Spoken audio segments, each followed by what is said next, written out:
Alright guys, welcome to the Hearthstone.fi Monday Night Community Tournament number 34, semi-final number 1 with RCTIC's Finnish own Wampie versus Raysin. We have a very exciting match lined up for you, and the players have already begun playing, so we'll join that match while we join it. Could you introduce yourself as my co-caster and which classes the players are bringing?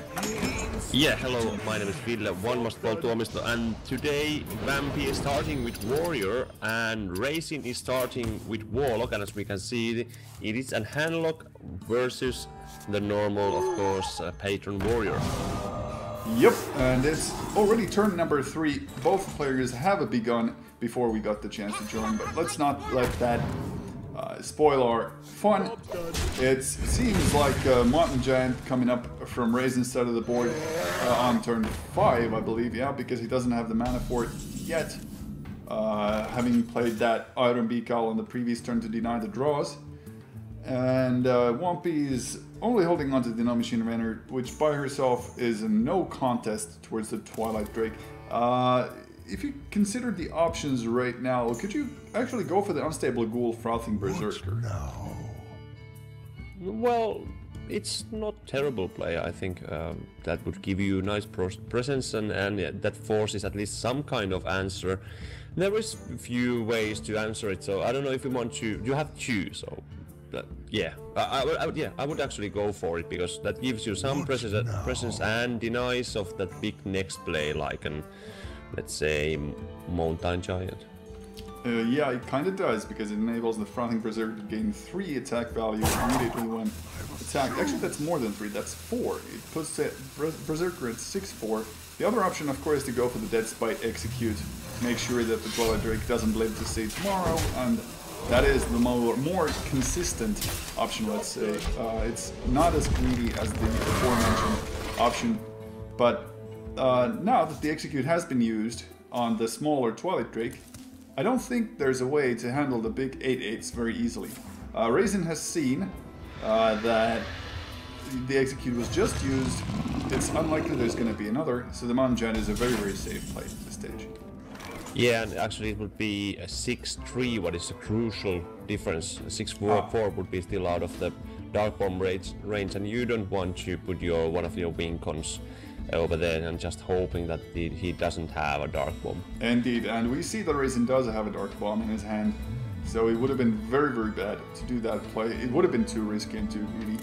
But, you know, sometimes you like to liven things up a little.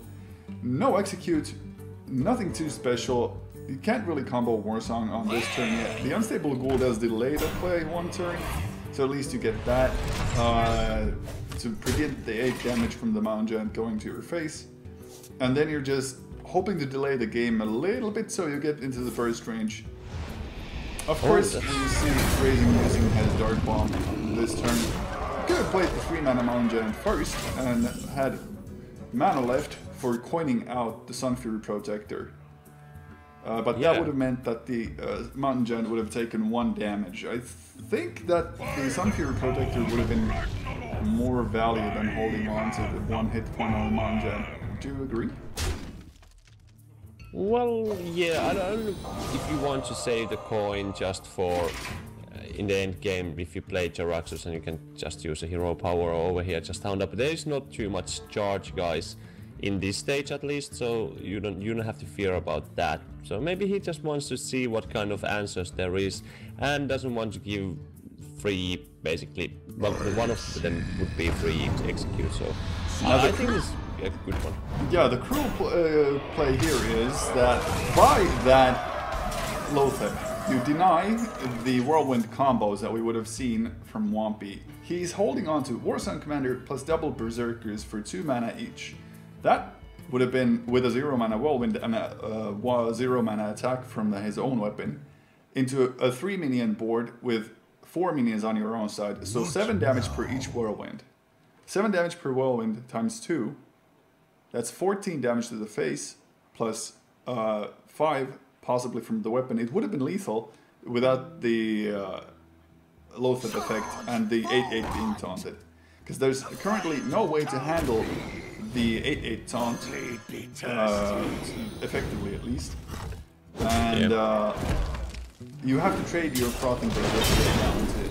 And that's always a bit of a difficult choice to make. And instead of going for the armor smith, Wampie actually decides to go for the patrons right now. So with those patrons you can spawn and clear the board. But a bit risky in certain regards because he could have gotten a lot more hit points with the armor smith. Yeah, I think this is good play because you just want to put stuff over there and hope to get like board to your side. There was one taunt used, so you hope that there is chance at least to get that there is not second taunt. Sadly, there is one. But the armor smith didn't clear the board. I think you couldn't at least clear the board, or if you do, you would be having one or two guys over there. So it's not the best. True. It probably would not have been enough. You could have attacked the armor smith into one of those existing minions, but it would have died in the process as well. Yeah. So now comes to another trade. It's just desperation, trying to find another, maybe execute. I don't know. No, there's no draw here. Yeah. So he's just showing his opponent like I have this, and pushing himself up to 14. So only 10 damage incoming from Raysin's existing board, because he'd have to silence his own Ancient Watcher to go to 14, and that would be lethal right now. Yeah. Okay, so opting to go for the Mortal Coil play, which means that the 10-3 Frothing Berserker will actually be able to will be sniped with the Big Game Hunter. If it had not been sniped, it would have been able to trade with that Molten Giant, but unfortunately it's looking like it's game over for Wampie right now. You can draw 2 cards with the Battle Rage, but what would you draw into? If you draw into an Execute number 2, that will clear the 8-7, but you still got plenty of damage on the board left. So first game goes to Raysin. He takes the win with his handlock over the Patron Warrior. Yeah, that was quite nuts starting hand on the Warlock side. Yeah, definitely. Getting both those Mountain Giants so early, it was really great value. It dictated the space of the game so much. Having used that Execute on the 4-9, that was actually really huge as well for Wampie's side of the decision making. Otherwise, I don't think there were any major issues with that match. Of course, having Hellfire to clear out those patrons as well. Lots of options open to the handlock. So, well, like we have stated previously, handlock is a strong contender against patron. So that's not a big surprise. Now this is a bit of a surprise. It's not a handlock, it's actually a Zoo Warlock. A Demon Zoo with probably Malaganis and this traditional stuff included. This should be an okay matchup against a Hunter, since you're looking for that early game advantage by board trading and making sure that the Hunter runs out of steam before you do. And it is a mid-range Hunter, I would say, thanks to the Dr. Boom included. Yeah. It is the latest, well, quite latest version, at least what I have seen on these mid-range Hunters playing Boom, and they are quite normal, what I have been seeing. But this is interesting. He has the egg and also Void Terror, so this is really nice start. There is not too much stuff, but I can actually kill that 3-5 easily on the board in third turn. Yeah, but it's probably going to be a freezing trap. Yes, sorry, it is a freezing trap. So this means that you might actually want to just drop the Haunted Creeper. Yeah. Which is a bit backwards, but you're kind of guessing whether or not this is mid-range or face. And since you've seen the Haunted Creeper, it's more likely to be mid-range. Not so many face hunters around the Haunted Creeper anymore. So of course it is an option to play. Oh, yeah. Well, it's still going for the Void Server play. Yeah, you get the big 3-5 and the 4-4. But both of those guys are going to be hurting from the freezing trap play. Of course, you can just go for the Defender Forgus and not attack. Then rebounce your Defender Forgus back, so it's not that bad. Yeah, I think he's going for it, but this is smart play, just clear that 4-4 out, and now the board looks not that great. Actually, could you go for the Implosion into a 1-1? Because if you go for the Implosion into a 1-1, even with the 2 roll, the lowest possible roll, you should still be having those minions to go into the freezing trap. The downside to that is, of course, Unleash the Hounds. That's always a risk. And we see Raysin just raised his Unleash into his hand. So, although this on paper this seems like the right call because you only have one target for Defender of Argus, we're gonna see him being punished for it by the UTH. Oh, and that Hunter's Mark. Wow. Oh, damn. So lucky. That's a full board clear for the Hunter. We're gonna see the Beast stay on the board. He might actually not even use the Hunter's Mark yet because he's forcing the freezing trap right now. Yeah. Void Caller, Coins, Hunter Creeper? No. No, you just you Defender of Argus, yeah. Yeah, nice bait for it, because now he will just use the Hunter's Mark for that. A 4-6 and, well, yeah.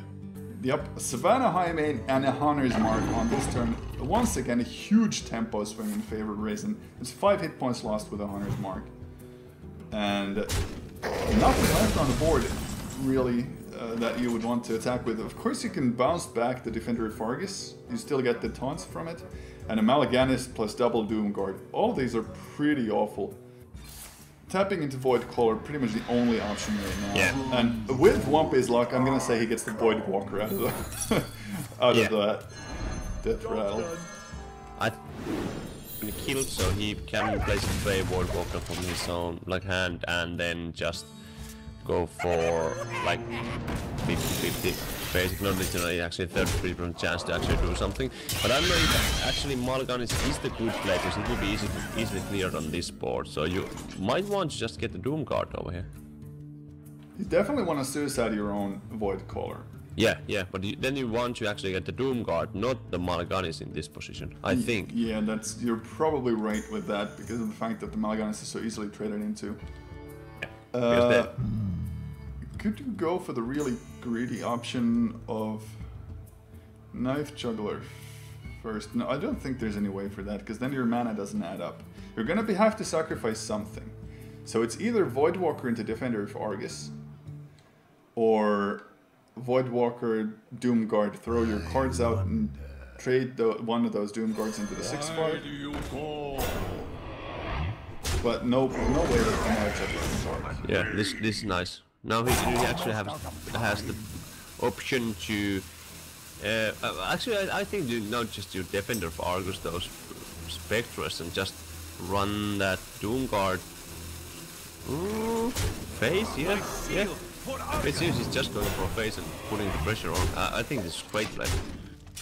Wow, yeah, definitely. That's a lot of taunts for the Hunter to handle. There's a second Unleash the Hounds, but currently you can't utilize it 100%. If these bombs hit the 2/2s and they clear them out... Nuts. Yep, if they hit the 2/2s and they clear them out, then the situation is completely different, because now the UTH has a chance to fill out the board, and you can use those small doggies to clear out the defense. Okay, 4 to the face, and that's lethal. That's lethal, yeah. Yep. Hello there. Well, anyway, with the Unleash the Hounds, it was lethal and on board. Yeah, it would have been even without the 4 to the down. It would have been lethal, but that 2/2 being cleared out by the bomb was really big.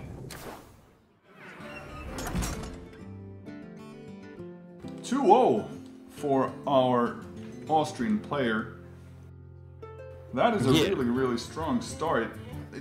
It's very hard for Wampie to make a comeback, because the last card, or the last class left for Raysin is Warrior, and I bet that it's once more, like we've always seen, it's a Patron Warrior. Yeah. To get 3 wins against the Patron Warrior with a lineup of Hunter, Warlock, Warrior, with Zoo, and Okay, so he has to go for the mirror match first. Victory or death! Yeah, well, this is the coin flip. If you win this, you have decent chance with your... Well, Warlock has okay matchup, Hunters will have actually quite good matchup. So you want to just test out the worst one first, basically. Yeah, pretty much. Well, it's not worse, it's just who combos out first. Yeah, it's the 50-50. Yeah. We might see small differences in these decks. It's possible that other player runs things like No Machine Banner, while the other one doesn't. Yeah, but I think Wampie had one, and there's also one in Raysin's hand, so... Yeah, double Whirlwind versus 1 Whirlwind. Yeah. Things like that. Those might end up being a small factor in it, but in the end this really is all about the draw. Who gets the combo better, who gets the combo first. This is going to be really ultra passive for both players, the difference here being that Raysin does have the free drop as the Acolyte of Pain. So we're probably going to see the Acolyte go down on this turn. There's really no reason not to play him. If the opposing player uses something like a War Axe into it, it's not that bad. Of course, if you want to guarantee more cards, I think there's a way to play either with Slam or with the Cruel Taskmaster to get immediate card draw out of him. I think that's a bit passive on Raysin's side. Of course, this match isn't really about the early aggression, it's really about the combos that you get off, and sort of understand why the Acolyte was not played.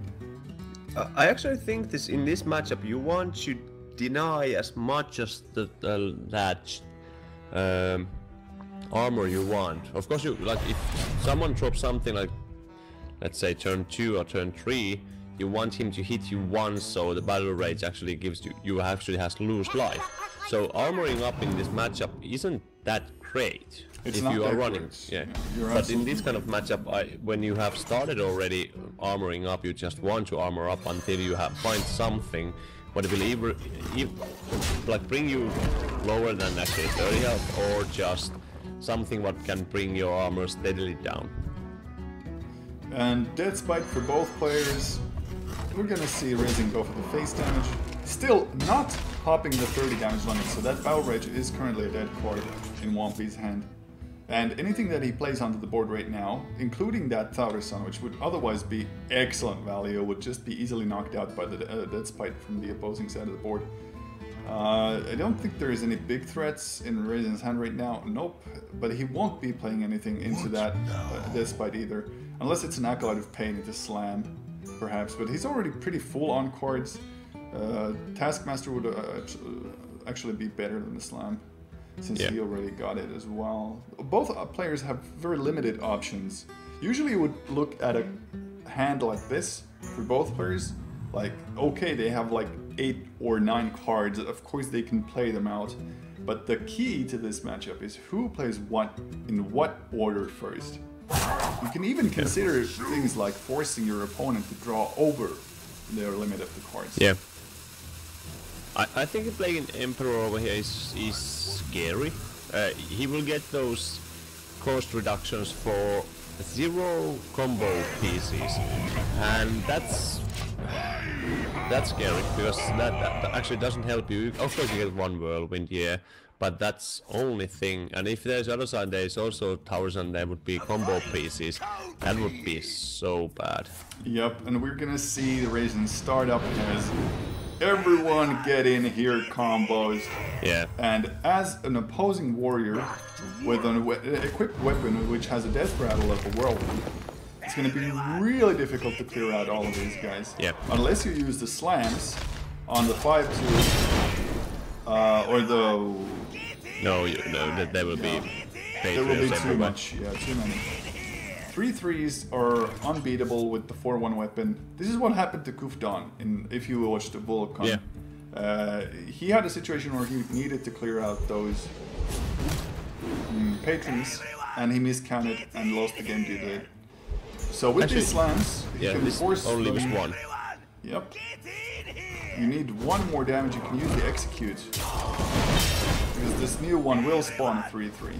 That was actually a misplay. He could actually play that Cruel Taskmaster.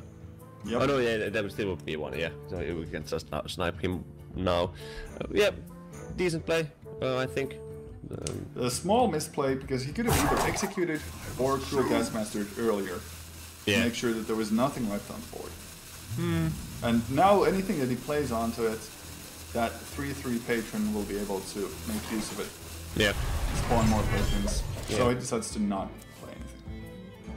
But that's more decent board than it was. He can maybe spawn 1 to 2 more, but he used quite a lot of those combo pieces.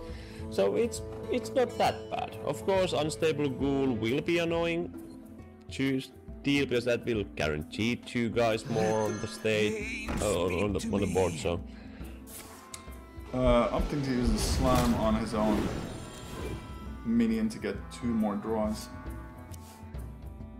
Yeah, Double that's not unstable. Yeah, definitely not bad. If there's a way to handle with the 3/3 patron before triggering that 1/3. I don't think there is a way though. Well, yeah.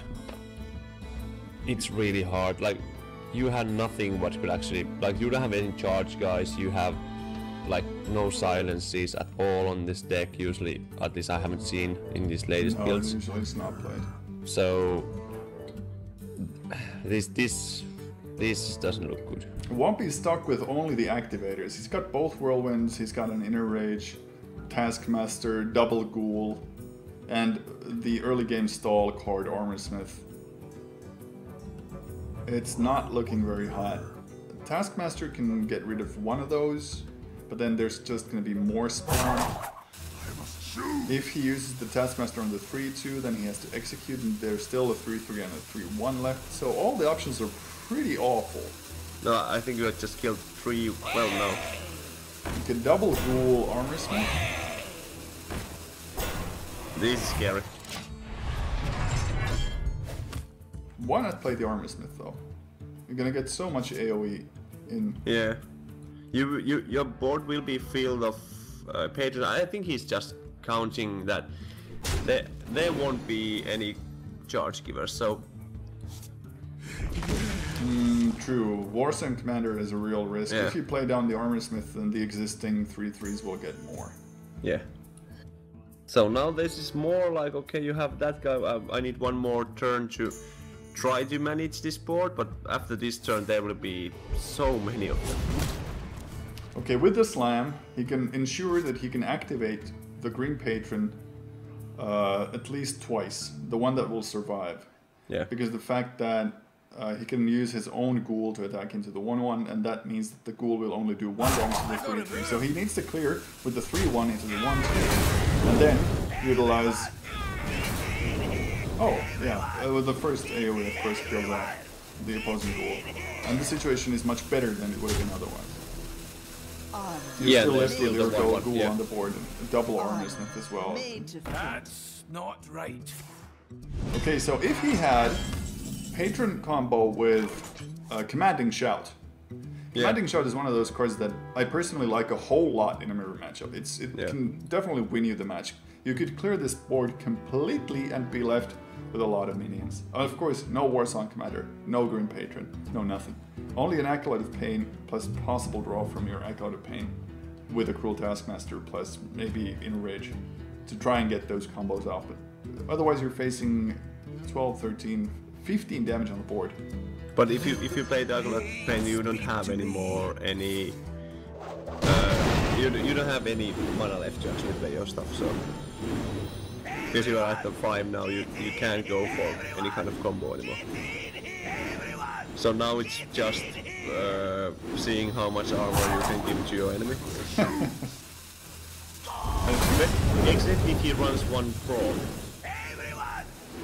I don't know any. Yeah, the brawl is an option. The brawl is an option. If he gets... I think he's playing down his own patrons and trying to spawn as many of those as possible in this short time. He is roping at the moment, so all the plays are preemptive. We'll get to see how it goes. Yeah. The board will be full of patrons, but both players will have patrons, so... Okay, there's the highest number of armor I've ever seen in the Hearthstone.fi Monday Night Community Tournament. Number 34 is this one you're watching. And in those previous 33 tournaments, I haven't seen this much armor, ever.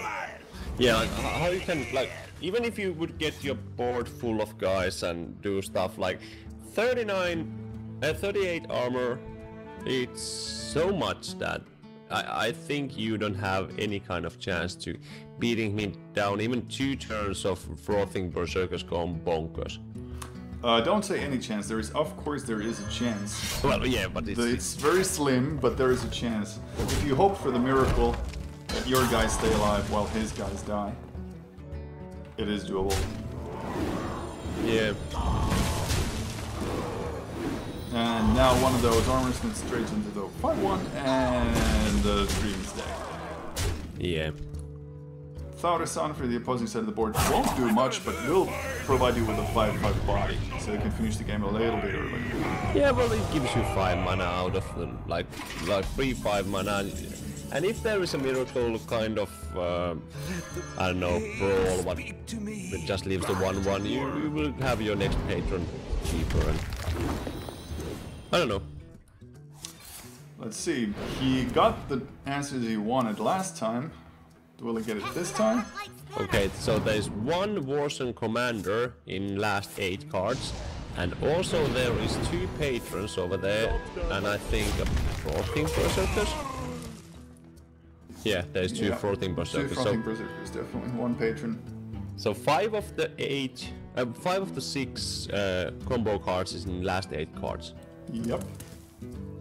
So pretty unlucky there, but it is looking a lot like a series will go 3-0 to Raysin. Yeah. That is, of course, unfortunate for his Finns, but very good for Raysin. No. He realizes there isn't lethal this turn yet, and he wants to pump up more patrons. Still no Warsong commander for Raysin though, so he hasn't been that lucky either. 2 in his 11 are still left on the back of the deck. Interesting though to see whether or not he commits his second green patron onto the board this turn. No, I think play safe and keep it. If there is some kind of miracle draw, what would give you some chance, you just want to keep it over there and just play safe, armor up, and maybe equip weapon if you want to be really sure. But now there's green patron, so. Will this make a difference? Deathspite will clear one of those guys. You can Warsong Commander, no Wish Experimenter. No, you don't have mana for it. No, yeah. Well, you can't put. Yeah. Oh yeah. So now we know the last 4 cards of the 5. So yeah. Yep. And there is a Harrison Jones. So having played that weapon 1 turn earlier for Raysin would have been better. Yeah. So the 2/4 contests the 3/2. You can play down your own Deathspite and kill off the 2/4. So that's pretty much what you're going to be doing. And no way to activate the 3/2 right now unless you want to waste your Whirlwind. And like you said previously, it's looking like Raysin is holding on to his second combo potential. So Wampie will unleash his Grim Patrons. That's 8 mana plus 2 with the Armor Smith.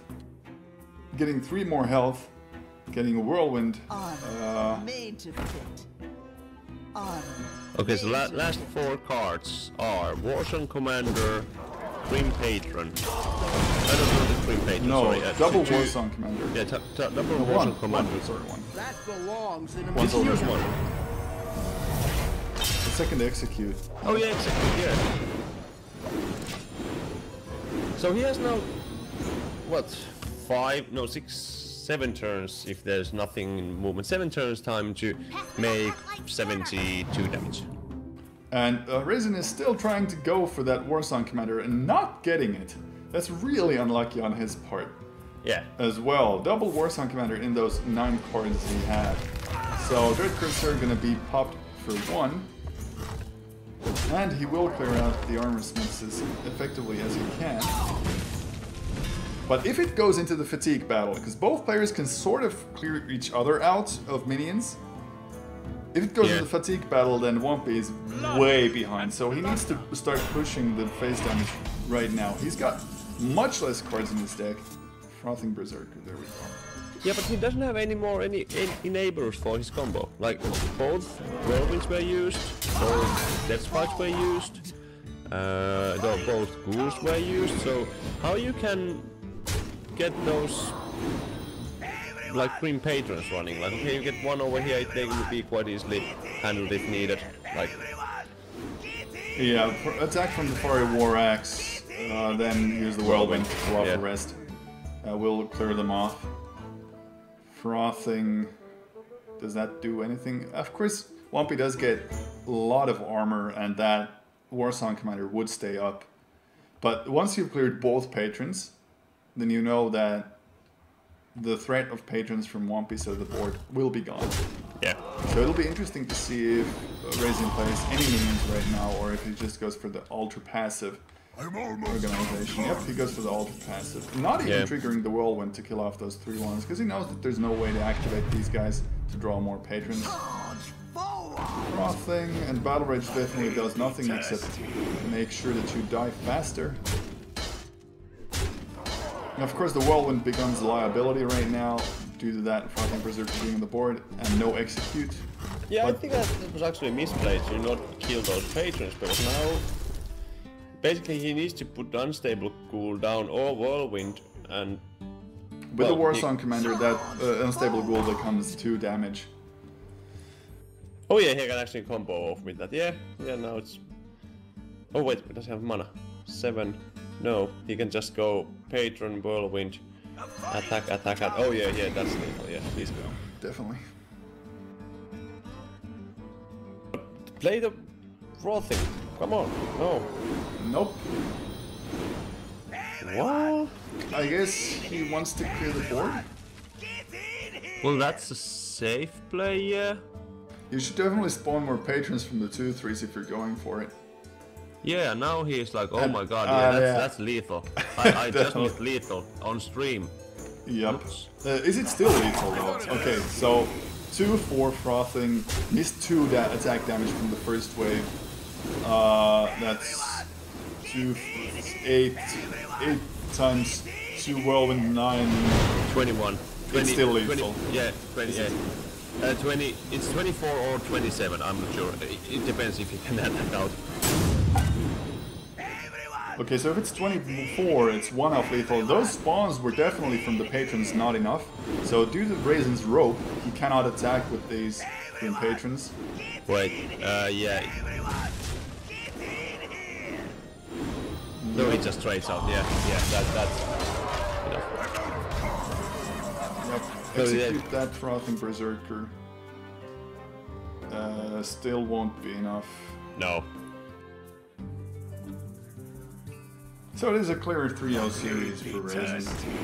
Despite that slightly missed lethal, it was just extended PM in this case.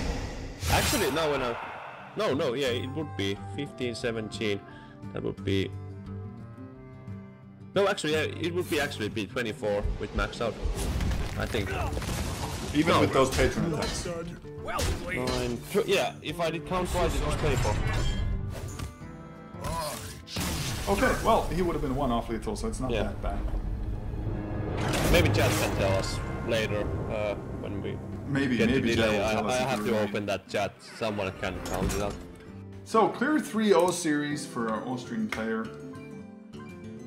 This means that we will be moving on to the second semi-final, which is Höj versus someone else, which we don't currently know. We'll have to wait and see what the results for those matches are.